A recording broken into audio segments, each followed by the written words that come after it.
friends! So today we're going to be making fabric pumpkins. These are such a fun little project. I love putting these out as decor as soon as it turns to October 1st.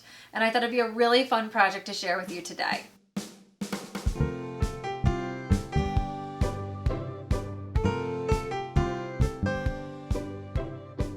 So one of the great things about this project is you can use scraps for it, which can make a really fun looking pillow. But we'll go into all those details later. Now this is a beginner sewing project. You don't need to have that much experience. However, we do assume that you know a couple of things. I assume that you know how to wind a bobbin and thread your machine, that you've had practice sewing before, and you know how to measure and cut fabric. If those are things you don't know how to do, you may want to check out our Kids e-course so you can get up to date on those. So we're not going to go over those details in the class, but we will go through all the steps that you need in order to sew this adorable pumpkin. All right, so let's start talking about the materials that we're going to need to make our pumpkin. So you're going to want quilting cotton, but we have two different options as to how you can get your quilting cotton. Each panel here is going to be cut into a rectangle that is 4 inches wide by 7 inches high. One is you can just get a bunch of scraps. If you have a lot of scraps laying around from other projects, as long as you can get 4 inches wide by 7 inches high out of them, you can absolutely use those. And we're going to want a total of 6 scraps altogether. See, I have 6 panels on my pumpkin. So if you don't have scraps lying around, you can always buy fabric from a fabric store. And you would need a 1/4 yard of the 3 different colors you plan on using. Now, from a 1/4 yard of this, you can actually get about 5 pumpkins. You're also going to need some felt scraps, and this is what we're going to use for the leaves and the top of our pumpkin. And of course, stuffing. You also want to have a spool of all-purpose thread, and you want a stick, or what I like to use is a cinnamon stick, to work as the stem of our pumpkin. Also, you want to print off a copy of the leaf pattern. So you can find this on our website. There'll be a link below in the comments. Now, if you don't have access to a printer or you don't really like my leaves, which is totally okay, then you'll want to have a scrap sheet of paper so that you can draw patterns for your own. So those are our materials. Now let's talk about tools. Okay, for tools, you're going to want your clear grid ruler. If you only have a regular ruler at home, that's totally fine. I always love to use the clear grid rulers. You're also going to want a seam gauge. So this is that little 6 or 7 inch ruler that has this little slide to it. Once again, if you don't have one of these and you just have a regular 12-inch ruler, that will work as well. You're going to want your trio of scissors. So I have my fabric scissors for cutting my fabric, my paper scissors for cutting out my template, my thread snips for cutting my threads, and my seam ripper in case we have any mistakes. You're going to want some marking tools. So I like to use the tailor's chalk, but if you have a specific fabric marker, that works too. And if you plan on drawing your own patterns for the leaves, you'll want a pencil for that. We're also going to need a hand needle for sewing on the leaves, our pins for holding everything together before we go to sew, and you'll want to have your iron, your ironing mat, and of course, your sewing machine. So why don't you take a moment, gather all the materials and tools that you need, and then meet me back here for measuring and cutting. All right, so now we're ready to do our measuring and cutting. You're going to want your quilting cotton, your felt, your fabric scissors, paper scissors, pins, your leaf pattern sheet, or if you're going to draw your own, you can do that now. And then you'll want chalk or whatever your marking tool is. So let's start with the quilting cotton. You want to cut a total of 6 pieces that are 4 inches wide by 7 inches high. And like I said in the introductory video, I'm not going to go into the details of how to do that, but if you'd like to pause and cut your fabric now and then meet me back here, that would be perfect. All right, so you have those all set. So let's grab your template and your paper scissors. I have 2 different leaf patterns, and then I have a big circle that we're going to use for the top. So you want to cut around the black edges of your pattern, or like I said before, you can trace your own.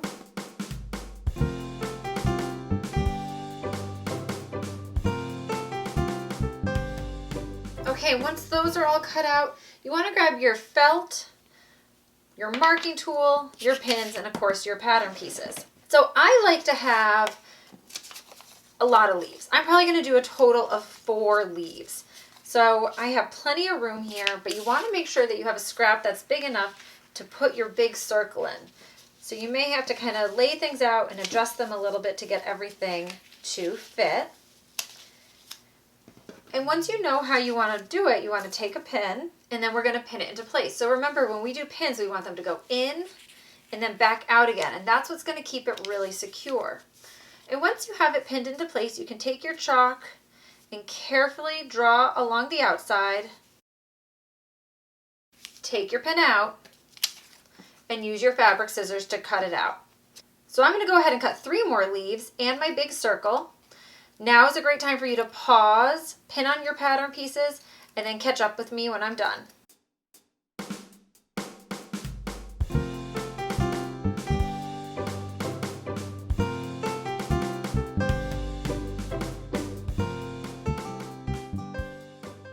Okay, so all my leaves are done, and you may have noticed that I wasn't super careful when I was cutting them out, and that's totally okay.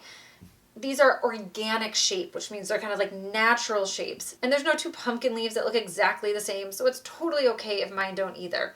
And if you have a little bit of chalk lines on yours, like I do on mine, we'll just flip them over when we go to sew them on, and you won't even see them. If you haven't yet, pause, catch up, and then we can start pinning and sewing. Okay, so for this pinning and sewing section, to start with, you're going to want your 6 quilting cotton rectangles that are 4 inches wide by 7 inches high.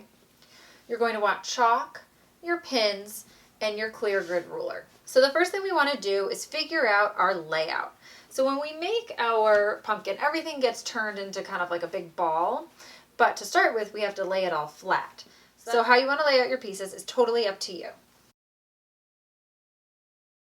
So now that I have all my pieces, I have to set them up to sew them together. Now, this is what we call the right side of the fabric that we want facing out when we're done. And this is the wrong side of the fabric we want facing in when we're done. So I'm going to sew these 2 together, these 2 together, and these 2 together. So with these 2, I'm going to do what we call the flip and stack method. So these are the sides I want to sew together, so I'm going to flip and stack the pieces on top of each other, paying very close attention that this side right here is lined up.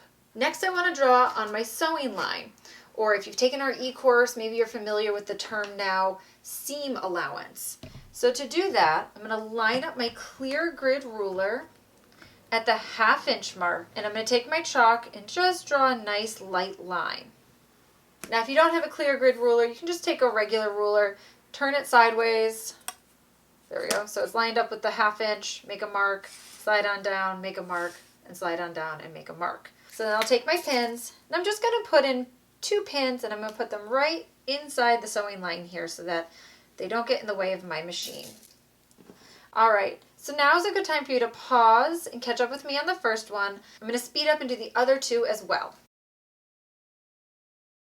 Perfect. So once all of your pieces are pinned together, you can meet me over at your sewing machine. All right, so we're back at our machine, and just like we do before any project, we're going to go over machine safety. So my number 1 safety rule is that this box right here is my no finger zone.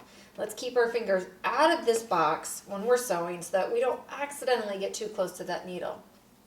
Number 2 is that I want to make sure that you watch the video, pause, and then sew.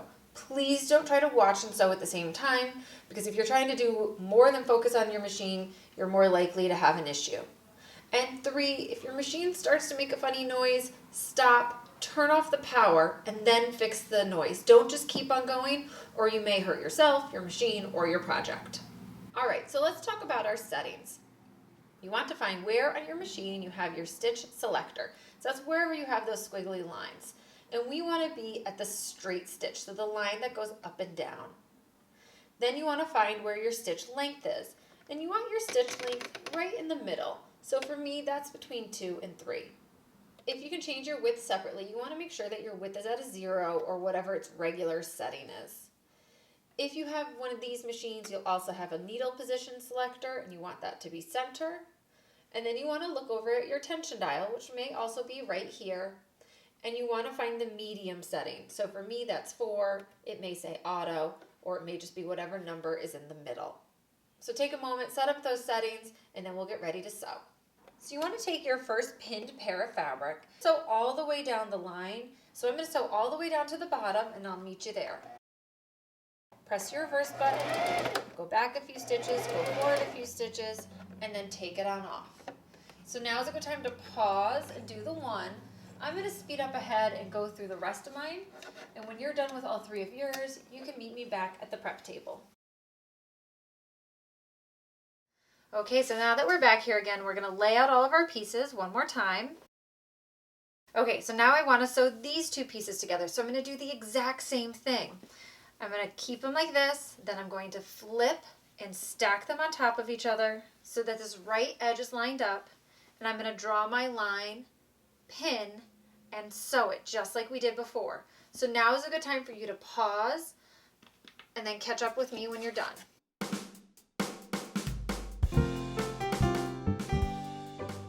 Perfect, so we're back. I'm going to take out my pins.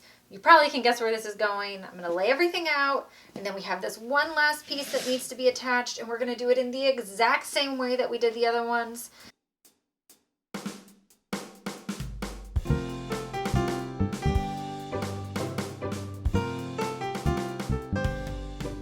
Okay, so I'm back and I have this long strip here. Now listen, if your seams weren't all straight, if you went off the line a little bit, don't worry about it. We're making a pumpkin. Everything's going to get all squished together in a couple minutes anyways. I'm sure it's beginning to look awesome. So you can see that I'm over at my ironing station now. We want to make sure that these all get really flat before we do our last couple lines of sewing. So here are a couple rules so that we can iron safely. Number one is you make sure you have your grown-ups' permission. Always, always, always make sure that they have said it's okay for you to iron. Two is that irons get hot. This little metal plate here is the hottest part. So of course we want to keep our hands really far away from that. However, the fabric also gets really hot. So after you iron something, give it a second or two to cool down before you go to pick it up. And number three is when you're done ironing, you need to store the iron carefully. So I have an Aliso Smart Touch iron. When I put my hand on it, it goes down. When I take my hand off, it comes up on these little feet. So I never have to put it upright. Chances are you may not have this kind of iron at home. Your iron probably needs to go up on its heel like this. Not only is the plate not down on the mat or your ironing board, but it's facing away from you. So ask a grown-up what kind of iron you have and make sure when you're done ironing, you always put it in the right spot, whether that's upright or if you have one that goes up on feet. Okay, let's start ironing. Okay, so I'm going to flip over my fabric so the wrong side is facing up. And I want to press these seams down. And one thing that can be really helpful is to go through with your hand and press down all the seams so they're a little bit flat. We don't ever want to get our fingers underneath the iron. And then pick your iron up and press it down and count to 5. 2, 3, 4, 5. Pick your iron up, move it down, and remember this is hot. And you want to do that with each of your seams. So I don't want you to iron and watch the video at the same time. I'm going to speed this up and then you can pause and do your own pressing. Excellent. So see how nice and smooth this is now? Store your iron safely. This is the last time we're going to use it for the project, so you can unplug it and let it cool down. And then you want to meet me back at your prep table. I can show you our next step. Now that everything is all pressed flat, we're going to make a couple of marks for our next step. So I want you to have your fabric. I want you to have your seam gauge and a piece of chalk. And the first thing you want to do is set your seam gauge to 1/2 inch. That means that the long blue line of the little slider is going to be at the 1/2 inch mark. And once again, if you don't have a seam gauge, you can just use a regular ruler. We just find that this is a little bit more helpful. And you're going to line up that long blue side so that it's along the top left corner. So that long blue edge is right on the fabric here. And make a little mark. And then you want to go and do that on all 4 corners. Okay, so these are going to be our start and stop sewing points, because between these 2 lines, we are going to sew what is called a basting stitch. So a basting stitch is a stitch with a very long stitch length, as big as you can go, so the highest number. So on my machine, that's a 4, and we'll set that when we go back over to the machine. But we're going to baste between here and here, And we're going to do 2 lines on both the top and 2 lines on the bottom. So they're going to be parallel lines. So parallel lines means that those lines continue like this and they'll never touch. We're going to try to keep them evenly spaced the entire way. So between this dot, and then again this way, and then on the bottom. So make your 1/2 inch marks, and I'll meet you back over at the sewing machine. Okay, so in order to do this basting stitch, we need to adjust some of our settings. Our stitch selection stays the same. We're still doing a straight stitch. But up here at length, I want you to turn it to the highest number possible. For me, that's a 4. And we do this so that the fabric can kind of slide along the thread in order to make it cinch up at the top and at the bottom. So once you have that, you're going to put your fabric in the machine. And we're going to start right by that first dot right there that you drew, that's 1/2 inch in. And line up the edge of your presser foot with your raw edge. Hold on to your fabric, and we're going to sew all the way down, keeping the presser foot lined up. We're going to stop at that other dot you drew on the other end, and I'm not going to backstitch. That's a very important part of basting. Do not backstitch. So don't sew while I sew, watch what I'm doing, and then you can pause and catch up. And we're going to go back up to the beginning. I'm going to keep those first thread ends out of the way, and I'm going to line up my presser foot so the right side of the presser foot is along this line of stitching. Hold on to my threads. I'm going to sew down the exact same way. Alright, so now I'm going to flip it over to the other side. I'm going to do the same thing, those 2 parallel lines of stitching. And when you're done with your stitching, you can meet me back at your prep table. Okay, so we're back now from having done those basting stitches. And I cut my threads down just so they're a few inches long. You want to make sure that you can grab them after this next step. So now what we want to do is make one big tube. So I'm going to fold my long piece of fabric now in half, right sides together. And we are going to sew with a 1/2 inch seam allowance, a 1/2 inch sewing line, just like we did on the other ones. But I want to make sure that my threads don't get caught up there. So I'm going to go and pull these all to the inside. Okay, now if you can't get them all in there perfectly, it's not the end of the world, just try your best. So I'm going to take my ruler, draw my sewing line, pin, and then head back to the sewing machine. But before you start sewing, wait for me. Alright, so we're going to change our settings one more time, back at that stitch length to a middle ground. So for me, that's between 2 and 3. And now we're ready to sew that other seam to make it a tube. So I'm going to put my fabric in, trying to keep all of those basting stitch threads off to the side like we had before. So now we have something that, if you look in here, is beginning to kind of look like our little pumpkin. So what I want you to do is lay this out. You have your wrong side facing up, and we're going to look for these thread ends, these big basting stitch thread ends that are on both sides. So you want to find the 2 on this side, hold them together, and start pulling. And see how your fabric is cinching up on it like this? Now you kind of have to work it slowly. You don't want to pull so hard that the threads break, and you also don't want to pull them all the way out of your fabric either. So just little by little, cinch it along. And I like to do 1/2 at a time.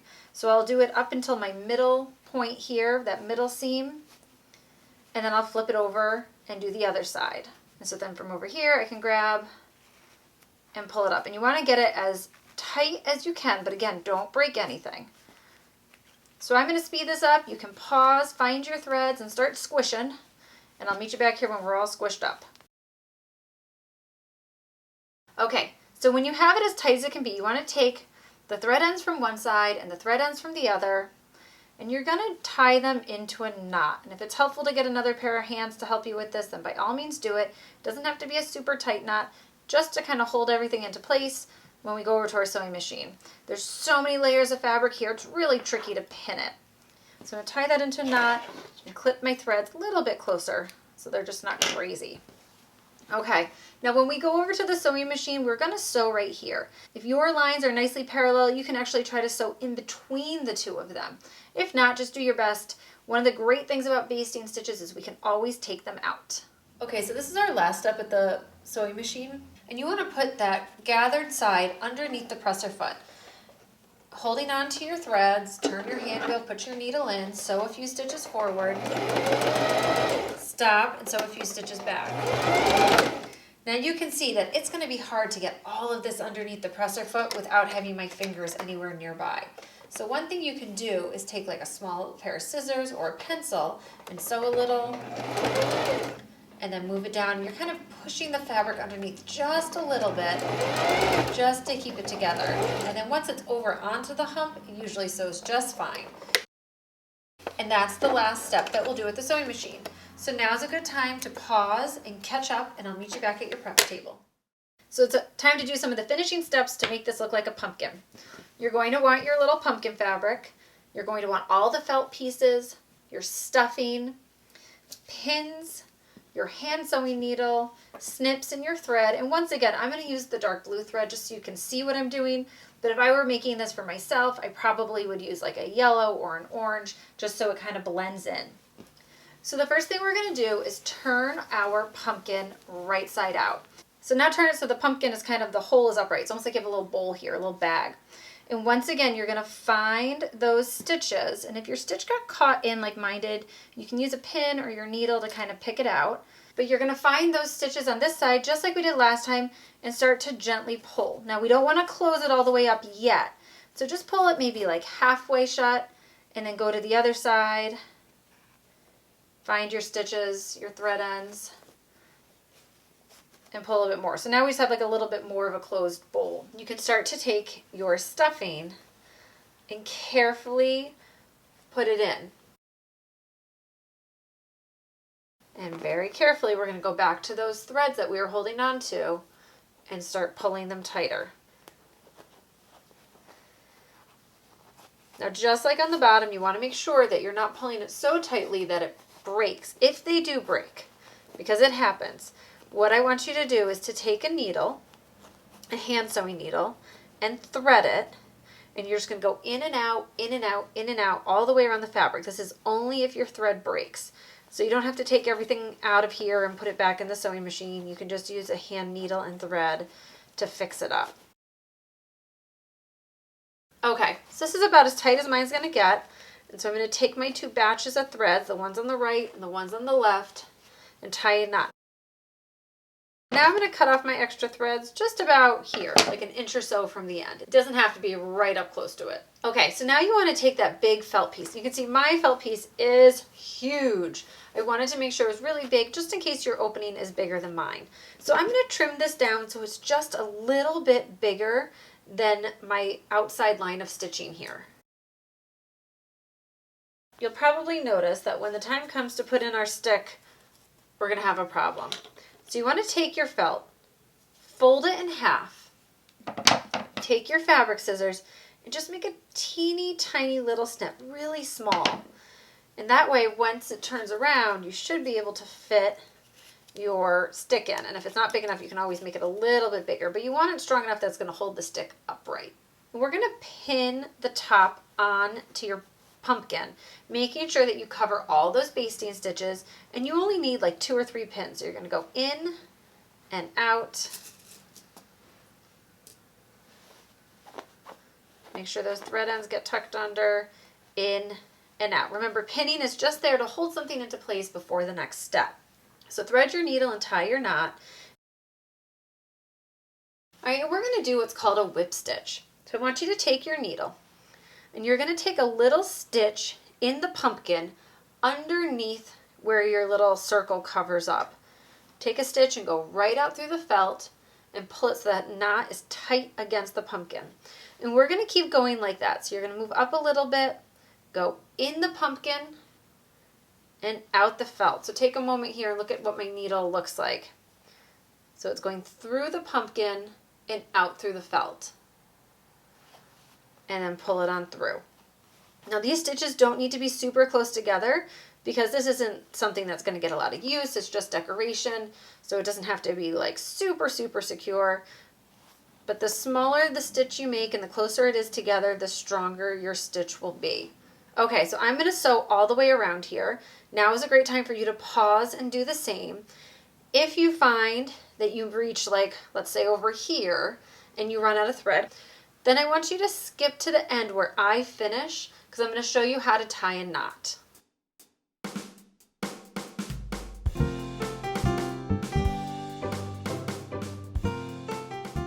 Okay, so I'm back at the end here. We're going to tie off our thread so that when we take our needle off, it doesn't come undone. Go to make another little stitch, but don't pull it all the way through. See how I still have that little loop there? You're going to bring your needle around and go through the loop, but before you pull it all the way out, you're going to go back and go through the loop again. And this will make a double knot so that when you pull it tight, your sewing is really secure. So once you've done that, take off your needle, trim your thread, and take out your pins. If you're not up to this point yet, now is a great time to pause and catch up. Okay, so we're ready to put on our leaves. And I have like 4 leaves here. If you find that that isn't enough, then by all means, grab your templates and cut some more. Once I have my leaves in place, I'm going to do the same thing as I did with the circle. I'm just going to put 1 pin in each one just to hold it into place before we go to sew. I'm going to take a length of thread in my needle, thread my needle one more time, tie that knot, and this time we're going to do what's called a running stitch. So to do a running stitch, it's probably what you think of when you think of sewing with a hand needle. I want to go underneath one piece of felt, and this way we can hide our knot in the back. So I went from the bottom of the felt up to the top, and I'm going to go back in. And when I come back up, I'm going to make sure that I'm hitting 2 pieces of felt. So see, I'm going through the yellow and I'm going through the brown leaf. And pull it on up. Then I'm going to go back down. So I'm going through 2 pieces of felt. And I'm going to come up through the yellow and the green leaf. And I'm going to go back down through the yellow and the green. And come up on the other side with the new yellow and green. So you're going to have your thread come up, and see I'm just under 1 leaf, and I'm going to take a little stitch,